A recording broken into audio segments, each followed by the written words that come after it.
Buenos días, alumnos. Bueno, hoy vamos a seguir un poco con la tapa y el fondo.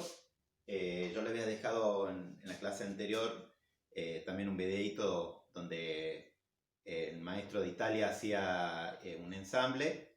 Y bueno, vamos a arrancar un poco desde esa parte. Bueno, pasamos un poquito lo del ensamble. Ya saben que antes de ensamblar la tapa y el fondo tenemos que hacer primero una base que esté bien plana. Es importante que lo controlen con una regla larga, también en cruz, para que no quede revirado, para poder ir haciendo la base a escuadra con la base y el plano. A mí me resulta bueno empezar también con tipo ensamble de guitarra, con un cepillo garlopa grande. Por supuesto tiene que estar bien hechos los planos. Empezar con un cepillo tipo garlopa grande para ir haciendo la base y la escuadra, pero generalmente siempre lo termino con un cepillo más chico como para hacer los últimos ajustes.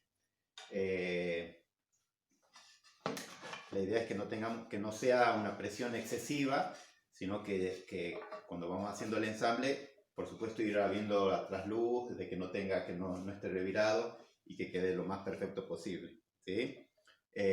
Son prácticas. A mí me resulta práctico este tipo de prensas para el encolado, para poder hacer una presión rápida. Con 3 prensas de esta anda bastante bien, ¿sí? Otra forma puede ser con las prensas de alambre. Para poder hacer con 3 prensas de alambre también funciona bien. Es importante cuando hacemos esta presión, tratar de ver el ancho que tiene la madera, la mitad de ese ancho, ahí es donde nosotros tendríamos que hacer la presión, ¿sí? La podremos marcar, incluso yo por ahí lo marco al centro y lo traslado. Si la madera es muy cónica, está bueno pegarle unas maderitas como para que la presión sea justo en el centro, en la mitad, digamos, del espesor de la madera que vamos a ensamblar. O sea que serían 3 maderitas acá para poder hacer un buen ensamble. Bueno, ahí lo pueden hacer, siempre preparen una cola nueva para hacer el ensamble. Algunos también lo pueden pegar con titebón. También a veces depende del clima, del tiempo. El titebón por ahí funciona, lo que tiene que no modifica tanto las maderas, como no es tan líquido. A veces con el titebón para eso funciona bien. Y con cola, bueno, si es cola caliente, ahí el maestro veía, en vez de pasarle un pincel, él directamente con un vasito con cola le tira sobre la base para hacer el encolado. Nunca lo probé a eso, pero parece bastante bueno. Ya el próximo ensamble lo voy a tratar de hacer así. Y si no, bueno, un buen pincel que sea de todo el ancho de la madera para poder hacerlo rápido la pasada, ¿sí? Y abundante cola para hacer el prensado. Bien, una vez que ya está hecho el ensamble, está seco por supuesto, tenemos que hacer bien las bases cepilladas, que queden bien planas. Y tenemos 2 alternativas. Una sería con una plantilla, va a depender de la matriz que utilicemos, y si están bien hechas por supuesto las matrices, uno podría marcar lo que sería la plantilla externa, ¿sí? Tanto en tapa como en fondo. Con la plantilla externa marcarla las dos, tapa y fondo, ¿sí? Para poder marcarla, digamos, serían las dos. Otra alternativa es marcar con la matriz. Este sería como el sistema cremonés, el sistema tradicional de Cremona, es marcar hacer el aro primero, y teniendo el aro vamos a apoyarlo sobre la base que ya está plana, y con una arandela y un lápiz que tenga el espesor entre el borde de la faja y la parte externa, que sería el vuelo, serían de 2,5. Vamos a marcar todo el contorno a la vuelta para, ahí sí tenemos que definir, un lado sería para la tapa y un lado sería para el fondo. Eso es lo que tiene, que por ahí las pequeñas imperfecciones que nos quedan en el aro van a quedar en el modelo. Entonces por eso hay que definir cuál es tapa y cuál es fondo, ¿sí? Porque no van a ser exactamente iguales. Cada uno va a respetar, si hay alguna inclinación en la faja o algo, eso lo va a copiar y hay que respetarlo. Ese es el sistema para hacerlo. O sea que después no vamos a hacer el hermanado de las tapas y el fondo. Cada uno va a tener sus pequeñas variaciones. Ese es el sistema tradicional, digamos, que hacía Stradivari, Guarneri, Amati, hacían todos, generalmente marcaban con el aro, marcaban la tapa y el fondo, ¿sí? Nosotros, como estamos copiando modelos, lo que yo digo siempre es por ahí preferible, ya sea que usamos la plantilla externa como lo del marcarlo con arandela, yo trato de respetar las puntas, esta punta y esta, respetarlas del modelo, de la plantilla, ¿sí? Aunque no coincida exactamente perfecto el vuelo, pero trato de respetar eso porque eso me identifica mucho al autor. Y después en el fileteado se va a marcar también las diferencias. Entonces está bueno respetar esas puntas de cada autor. Bueno, cortamos, ya una vez que marcamos, ya sea cualquiera de los sistemas que utilicemos, primero lo que vamos a hacer es cortar en bruto primero el excedente. Yo incluso antes de cortarlo, lo que hago cuando la madera está en bruto, marco, si esto fuera, digamos, ya está ensamblado, le marco tipo 8 milímetros de un lado, con gramil así, y hago como una pequeña, como un lingote, saco un poco de madera, para que después cuando yo lo marque, lo vaya a cortar, no sea tanta la madera para cortar. Entonces ya hago ese pequeño lingote que tenga un pequeño margen de 8 milímetros, y ahí corto primero, le hago el esbozo, la primera marca. Luego de eso, para empezar a delimitar el contorno, podemos marcarle con un gramil, acercarnos, marcar 6 milímetros, sacar un poco con gubia, entonces va a ser más fácil cuando vayamos limando para delimitar el contorno. Eso por supuesto lo vamos a hacer con una lima media caña. Vamos a ir limando todo el contorno y le podemos ponerle a la lima, también envolverla o pegarle con cinta bifaz, pegar una lija, primero una 80, después una 150, para delimitar todo el contorno. Sobre todo en la tapa es importante, a veces funciona mejor la lija, porque entre la veta blanda y la veta dura, que hay diferencias obviamente de durezas, a veces funciona mejor para la última parte con la lija que con la lima. Se va a marcar menos el golpe. Bien. Ya cuando tenemos todo delimitado el contorno, si sacamos con plantilla externa, lo que podemos hacer es el hermanado, ¿sí? Que es para ya terminar de definir. Por supuesto, estos bordes, cuando nosotros vamos limando, tenemos que irlo controlando con la escuadra, porque esto tiene que ir quedando a escuadra, todo el contorno en base al plano, ¿sí? Y cuando hacemos el hermanado, después lo que hacemos es ponemos una gotita de cola, 4 gotitas de cola, podemos ponerle un papel y otra gotita de cola, y ahí lo vamos a centrar a esto, ¿sí? Eso para que sea fácil después el despegado del papel que va en el medio. Cuando hermanamos es importante que esté bien centrado. Tenemos que hacerlo rápido esta operación, que quede bien centrado los ensambles, y sobre todo acá en la parte de la C, que coincida lo más perfecto posible.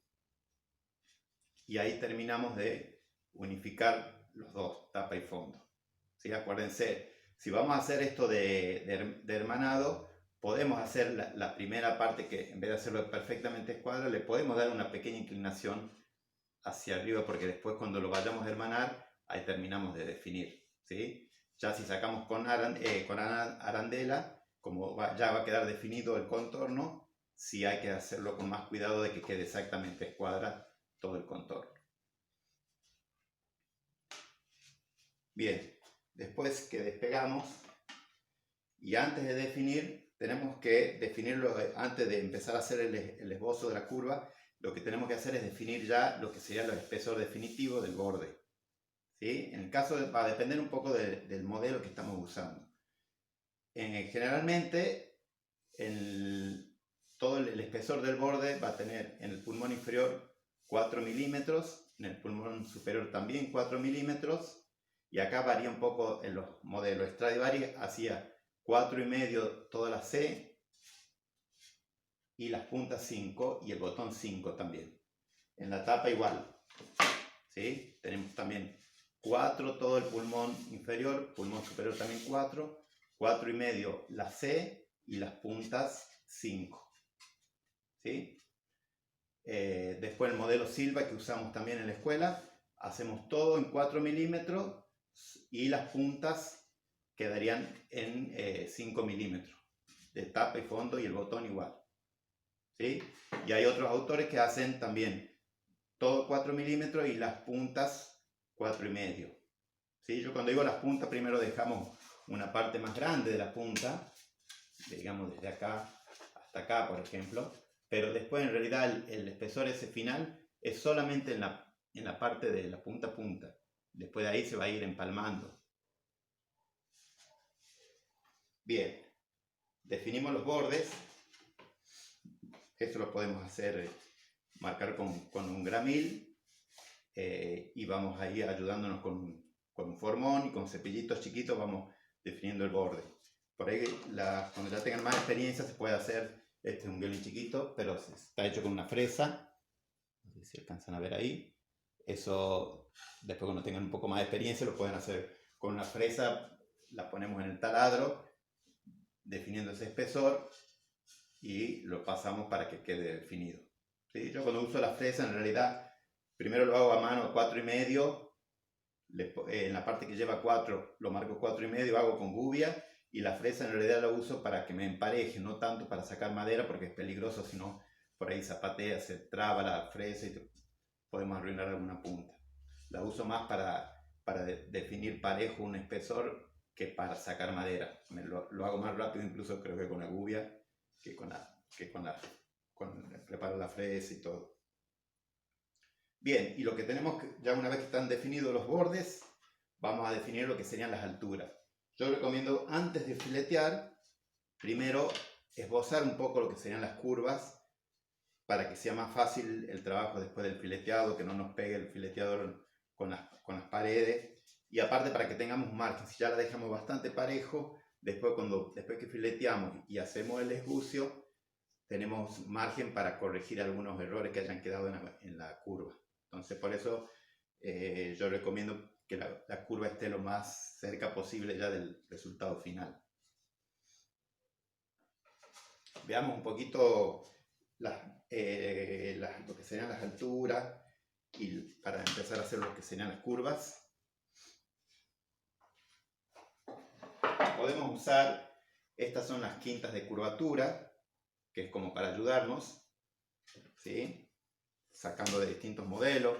Tenemos modelos de Silva, de Lungo, de Stradivari. En realidad son 6 quintas de curvatura. Una esta sería como la sexta, en realidad se llama, la que es la más a lo largo. Después tenemos 5 quintas. Una va en el máximo del pulmón superior. La segunda va donde hace la curva en la punta del pulmón superior, sería la segunda. La tercera en el centro de la C.